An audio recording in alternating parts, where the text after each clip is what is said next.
this grassroots, people-powered movement behind Kamala Harris has unleashed a unifying force unlike anything we've seen in politics in a very long time. And I know lots of people are feeling it because it actually is hope and joy rising.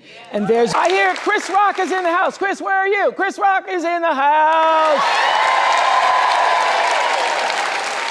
Jennifer Lopez, where are you, Jennifer? Yes! Tracy Ellis Ross, screen, Tracy Ellis.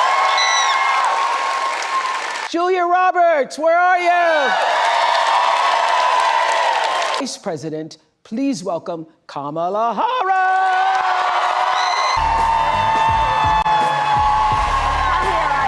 Was Oprah Winfrey paid $1 million for this Michigan very special episode of the Oprah Winfrey Show starring Kamala Harris? That's the question we need to ask right now. As the campaign is wound down and the result has come through, what happened? There was $1 billion there. And somehow the campaign is now $20 million in debt. That doesn't make sense. And although Oprah says she wasn't paid a cent by Harris, the campaign did pay her company $1 million to produce Oprah's star-studded town hall. Well, isn't that paying? $4 million. And the Harris team reportedly spent six figures to build that set I told you about on that Call Her Daddy podcast, you know, which I got her hundreds of thousands of views, but I mean, I don't know that it was cost effective. Let's start to do the layers. Oprah is the only person that's come out and denied that she received any money for these appearances. Let's take a look. Hey Oprah, good morning. How are you, darling? You looking very good. How do you think the election went? Not talking about the election, thank you very much. Oh, is it true that they paid you $1 million for the endorsement for Kamala? Not true. Not true, okay. I was paid nothing, ever. What do you think about all the celebrities with their mass exodus? I'm not talking about Do you think Prince Harry's gonna lose his visa now that Trump's president? Thank you, Oprah. I don't know where she's coming from here. It looks like California somewhere, maybe Hawaii. I don't know. Probably California, most likely. She looks like she's been through something. This election's been rough on Oprah, but she out and out denies it here. Now, this is just a paparazzi guy, so she doesn't necessarily have to tell the truth like she would in a courtroom or something, but unfortunately, the truth exists out there somewhere. That in fact, you know, a lot of these people don't take direct payments, but they do have production companies that might take a payment. It's a business that takes in the payment. And there were two $500,000 payments that were made to Harpo Productions. So is this like a Bill Clinton, I did not sleep with that woman type of lie? Is this something that can be held up to the light? I mean, is there some criticism here? Because I mean, obviously, granted, she's not going to do a production for free.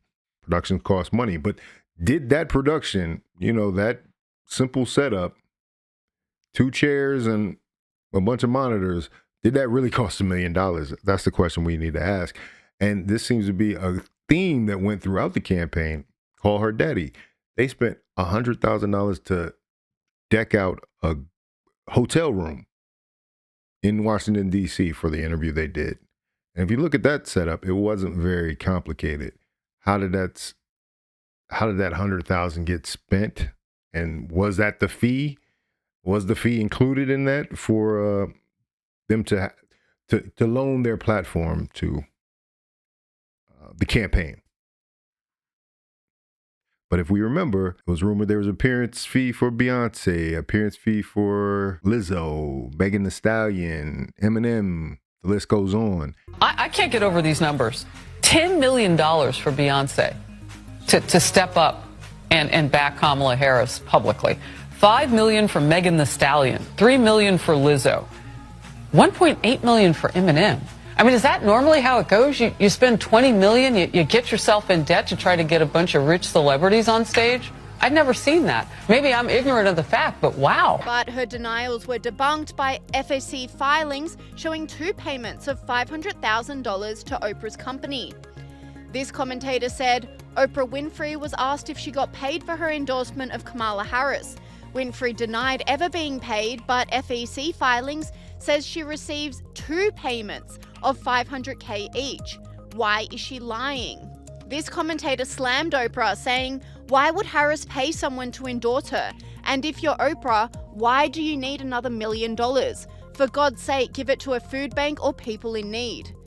There is just such a rot in American campaign money, celebrity, and how it's spent. I am so grossed out by this. But you know, it's a good question. Why would Oprah Winfrey, as reported, a billionaire, demand $1 million for this type of thing? It seemed like, you know, this could be something, if you were really into contributing to the campaign, that you could have made some type of concession for. I mean, somebody in your position, obviously. Now, you're not supposed to go in debt over this. Now, if you don't have $1 million and you need $1 million to do this town hall, then it would make sense for you to do that. But it seems like, you know, it's just the height of hypocrisy to see somebody in such a big position, in such a good position, who's supposed to be a figure in the community, to then fleece the campaign in this way. You know, now she's not the only one that took money, and she's not the only one that took the most, but she probably had the most in her own personal possession. If, like I said, if things are true, if she, you know, sometimes you can be a billionaire on paper and cash poor. Stranger things have happened, I guess. But you understand what I'm saying? Like, it seems a bit much for 2 chairs in a pre-existing structure. Unless you had to build a building or something, you know, maybe that was the case. I don't know. But I doubt it. I doubt it highly. I don't know what to tell you, Barack. I have no idea where the money went, right? $20 million? Can you tell Beyonce to give me a call back? She can also just wire me. You know, technically she should pay me back. I didn't even perform. Is this Offset? Oh, I thought you guys broke up. Can I talk to Cardi for a second? They're called my Offset. Hey, girl. Yeah, listen. So here's the thing. You know, I didn't get elected. You didn't help me get elected, and you said you would. So I think that, you know, you should unburden that and give me my money back. Don't hang up on me. Unburden that. I will dog walk you. Hello? Hey, girl. And this is Big Sister General.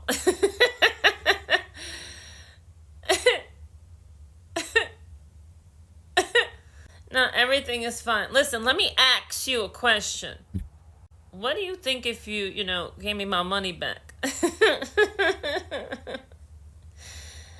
Hi, Willie. You need a lawyer? That's actual footage right there of post-election. Give it up for her. That is SD Palti. She's been doing this consistently. Good job. If we don't confront reality, if we don't address these very serious issues, we're going to keep losing. And I really like what you've said, you know, earlier in the segment. If we don't recognize that America is shifting rightward, we are going to keep losing. If we don't have a financial accountability and some sort of very serious accounting of how exactly we spent $1 billion in 2 to 3 months, how are donors and even everyday Americans who gave their $10 and $25 ever going to trust the Democratic Party again? We need a serious postmortem to show that we're learning the lessons, that we are exposing everything that went wrong, and that we are going to do better in the future. We can't just throw everything under the rug and assume that daddy's going to fill the piggy bank again. And that was my point. Like, why haven't, instead of pointing fingers, right now there's a lot of finger pointing going on, you know, why haven't they taken a second to just think about it? Think about why this result happened. Think about why people have responded the way they have. You know, all I see now are people coping. I've seen people crying. I've seen people making threats, but nobody is really taking an inventory of what happened. They're not really doing the steps. You know what I mean? They're really not addressing the issues. And I think it's unhealthy, really, ultimately. And like I said before, I'm I'm a proponent of it.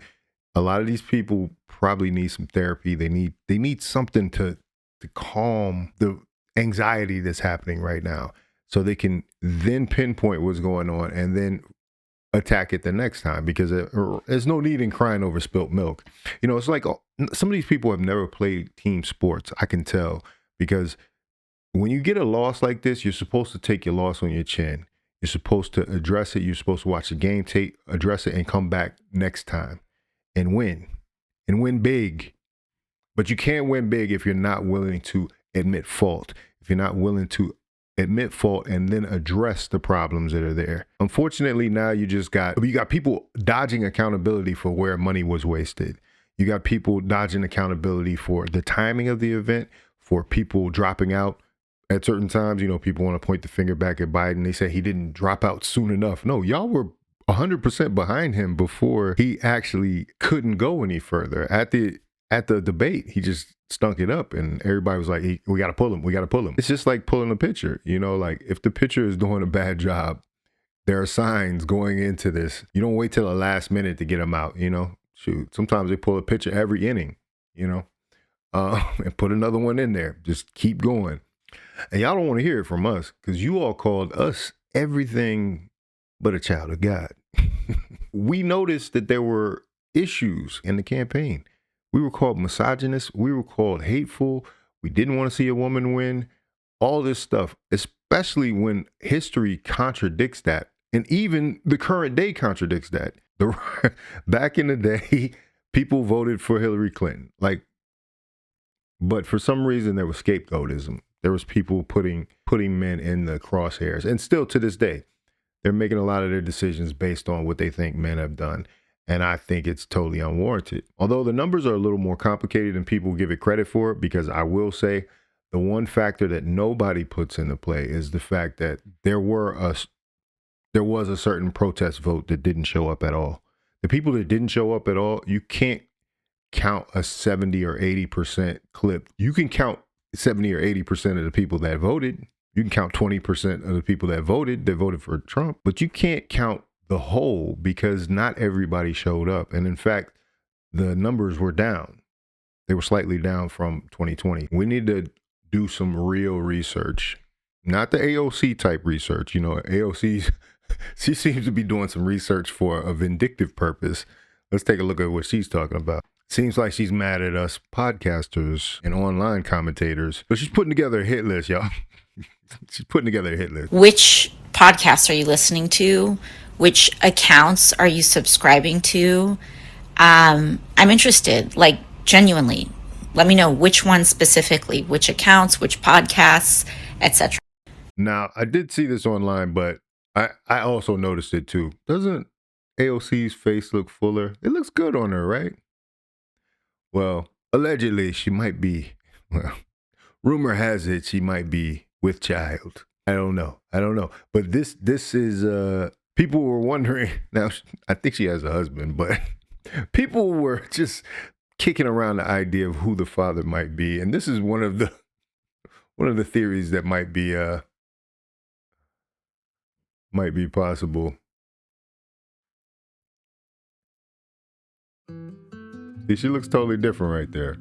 Oh!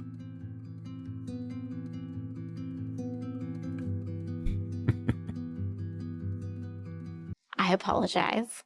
No, he's perfect. I'm breaking all the rules. Well, I guess we might make some mistakes. Who knows?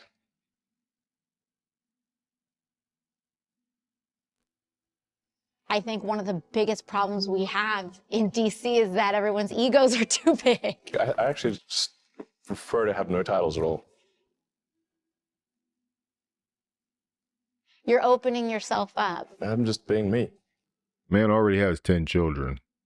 So wouldn't be too far off. Let's go. Yeah, absolutely. Absolutely. Has 12 children, so it wouldn't be too far off to think that he might take one for the team, for the furtherance of society. in a show of unity, of course. But you know, that's funny. Where's Dr. Cheyenne Bryant talking about Elon Musk? She want to pick on Cam Newton and Nick Cannon, huh? Where you at, Dr. Cheyenne? Talking trash. Oh, We're going to get to Dr. Cheyenne too, probably in the next video I do. She was on the Breakfast Club. Oh yeah, we see you. We see what you doing. But anyway, let me know what you think about that in the comments. If you like this video, like, comment, subscribe, hit the bell notification for all uploads. If you want to watch more, please watch one of these videos down below. Make sure you sign up for the newsletter. That way you can stay up to date on all things Faucette Media. You can know where I am and update of what platforms I'll be on. This is Faucette Media.